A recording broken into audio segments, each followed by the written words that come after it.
Europe 1 Soir. 19h, 21h, Pierre de Villeneuve. Invité politique ce soir dans Europe 1 Soir, le député LFI de Seine-Saint-Denis. Bonsoir Thomas Porte. Bonsoir. Merci d'être avec nous. Comment allez-vous dans Très cette bien. période difficile, oppressante?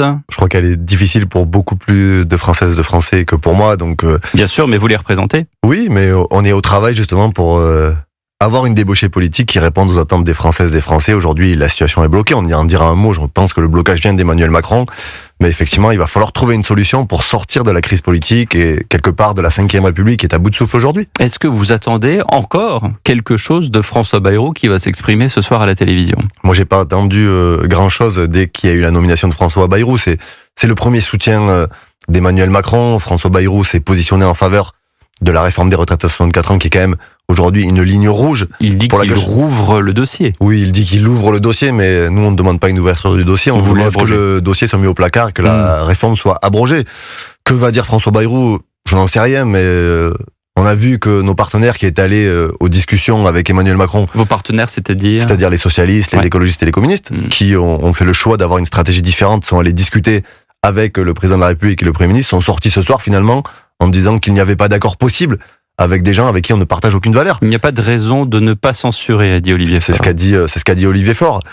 Et j'espère, et moi je suis convaincu que le nouveau Front Populaire se retrouvera sur soit la motion de censure, soit sur la question du vote de confiance, parce que on est passé un peu sous silence sur ce point-là. Mais historiquement, dans la Ve République, le ou la première ministre qui vient faire un discours de politique générale à l'Assemblée demande un vote de confiance. Depuis 2017 et depuis l'arrivée au pouvoir Mais d'Emmanuel il Macron, va y avoir ça. non, François Bayrou a dit qu'il ne ferait pas de vote de confiance. Donc nous, ce qu'on dit, c'est pas de François vote de... Bayrou change d'avis. Oui, En écoutez, j'espère 40 ans de vie politique. J'espère on qu'il y l'a aura un vu. vote de confiance, parce que ça permettra de se placer soit du côté du gouvernement, soit dans l'opposition. Et s'il n'y a pas de vote de confiance, nous on déposera une motion de censure avec l'article 49.2. Et là aussi, ce sera un moment de vérité. On verra celles et ceux qui censurent le gouvernement et qui sont opposés à la politique qui va être menée par François Bayrou, qui est la continuité d'Emmanuel Macron, et celles et ceux qui soutiendront le gouvernement. Quand vous avez vu vos partenaires, comme vous dites, les socialistes, les écologistes, aller à cette réunion, qu'est-ce que vous leur dites? Vous dites c'était de toute façon pas la peine? Oui, c'était pas la peine. Et finalement, je constate qu'aux sorties des réunions, ils font le même constat que nous. C'est-à-dire, on nous parle de compromis, d'accords, d'accords de non-censure ou de gouvernement d'union nationale. Mais un compromis avec qui? Avec des gens qui ont perdu les élections? Un compromis avec des gens qui sont opposés? Encore une fois, à l'abrogation de la réforme des retraites, je donne un élément. Le MoDem a aujourd'hui un député qui s'appelle Philippe Vigier, qui est celui qui a déposé quasiment le plus d'amendements le jour de la niche parlementaire de la France Insoumise pour s'opposer à l'abrogation de la réforme des retraites. Donc on n'a aucun compromis à passer avec ces gens-là. Et je crois qu'il fallait respecter le résultat des élections législatives. Nous sommes arrivés en tête, certes avec une majorité relative, ça ne nous a pas échappé, mais l'ordre des choses fait qu'on aurait dû être nommé au gouvernement et aller discuter texte par texte, pas faire l'inverse. On fait pas de compromis avant sur la nomination du gouvernement, on le fait sur un gouvernement qui a gagné les élections et qui doit après aller se battre dans l'hémicycle. Olivier Faure a appelé donc à la censure, on l'a vu tout à l'heure quand il est sorti de Matignon. Est-ce que c'est le retour à la maison auquel appelait d'ailleurs Manon Aubry sur Europe 1? C'est surtout le respect du mandat qui nous a été confié par les électrices et les électeurs du nouveau Parce Front qu'on a Populaire. tellement dit ces derniers temps que le NFP était fracturé, que certains socialistes allaient peut-être rejoindre le fameux socle central. Est-ce que c'est aujourd'hui, ce soir, peut-être pour la première fois depuis plusieurs semaines, une façon de comprendre que, en tout cas, la gauche, celle d'Olivier Faure, parce que si après on s'amuse à décomposer dans le PS, peut-être qu'il y a aussi d'autres courants, mais en tout cas celle portée par Olivier Faure, c'est un retour quand même au NFP et donc avec le partenariat avec la France Insoumise. Je crois qu'il n'y a pas d'unité possible à gauche si c'est pas sur un programme de rupture. Et ça s'est fait aux élections législatives, ça s'est fait aux élections présidentielles autour de la candidature de Jean-Luc Mélenchon qui a fait 22%. Et ce qui rassemble aujourd'hui le peuple de gauche, c'est un programme de rupture avec les politiques menées par Emmanuel Macron. Et effectivement, le NFP existe toujours, il est toujours vivant, contrairement à toutes celles et ceux qui ont voulu le voir éclater, le voir inexistant. Il existe parce qu'il y a un désir d'unité dans le pays, mais qu'il y a un désir d'unité sur un programme. Et il y a des gens partout sur les marchés qui nous ont interpellés, qui m'ont interpellé, en me disant qu'on avait raison de pas aller discuter avec Emmanuel Macron ou François Bayrou, parce qu'on savait déjà ce qui allait en sortir.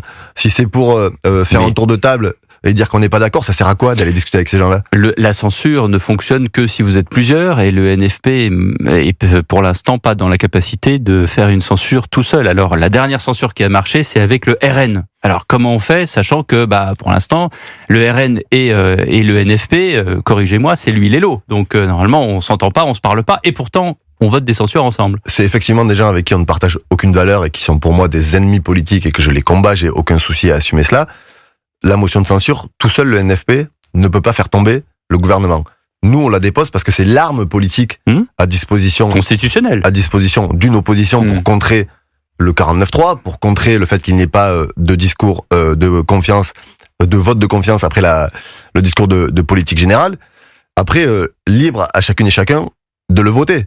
Nous, ce qu'on dit, c'est qu'on ne votera pas une motion de censure qui est déposée par l'extrême droite, qui dedans reprendrait des motifs identitaires, des motifs sur les questions migratoires, des motifs qui sont pour nous... Mais est-ce qu'il y a toujours ça dans une motion de censure du RN ? Une motion de censure, c'est un texte avec des objectifs politiques. Oui, je sais bien. Mais est-ce qu'il y a toujours ce genre... Systématiquement ? Il y a toujours des propositions qui sont pour nous indignes.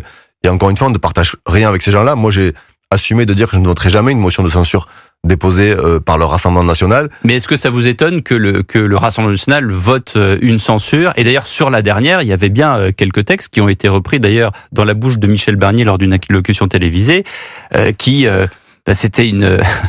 un peu paradoxal parce que Marine Le Pen votait d'une certaine manière contre elle-même puisque vous dénonciez plusieurs choses justement du RN. D'abord, c'est la vie parlementaire que sur des textes, il y ait des votes communs de différents bancs. Et si on regarde dans le détail, quels sont les partis politiques qui votent le plus ensemble sur la dernière législature, celle avant la dissolution, c'est le Rassemblement national, LR et les macronistes qui votent le plus souvent ensemble. On a étudié les chiffres. Mais je voudrais pas qu'on oublie que le RN qui a voté la motion de censure nous a fait perdre 3 mois de temps. Nous avions déposé une motion... Vous comptiez sur le RN avant. Mais toutes celles et ceux qui se sont dit on est dans l'opposition, on est contre Emmanuel Macron, on veut le faire tomber, on est contre sa politique, lui ont donné 3 mois de sursis. C'est jamais aussi binaire, vous le savez très bien. Non, mais ces gens sont allés négocier jusqu'au bout avec François Bayrou, ils ont essayé de le sauver. François Bayrou a fait un discours lamentable à la télé pour dire député du RN, ne votez pas la censure, respectez vos électeurs, venez me sauver. C'est ça qui s'est passé. Jusqu'au dernier moment, Marine Le Pen a essayé d'éviter de voter la censure. De Michel Barnier, pardon. Oui. Donc jusqu'au dernier moment, il a essayé de sauver sa tête avec l'aide du Rassemblement national. Donc ces gens se sont opposés quasiment jusqu'au bout à la censure. Et nous, on avait déposé une motion de destitution.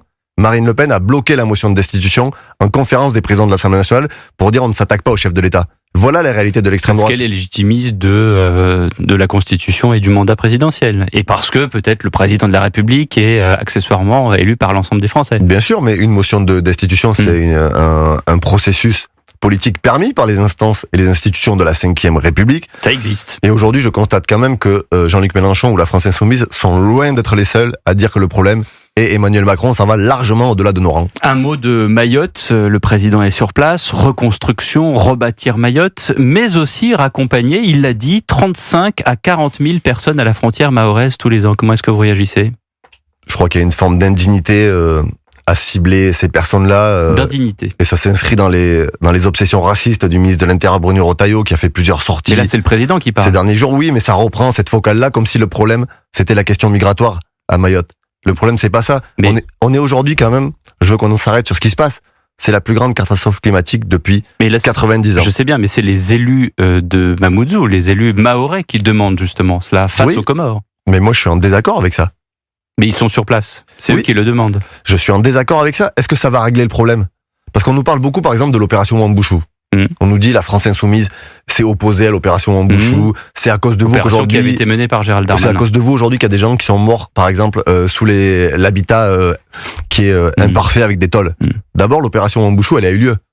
Nous, on était opposés à ça, mais elle s'est quand même déroulée. Est-ce que ça a empêché aujourd'hui d'avoir des dizaines, des centaines de milliers de morts ? Non, parce que on parle aujourd'hui de plusieurs milliers de morts. C'est ce qui va se passer.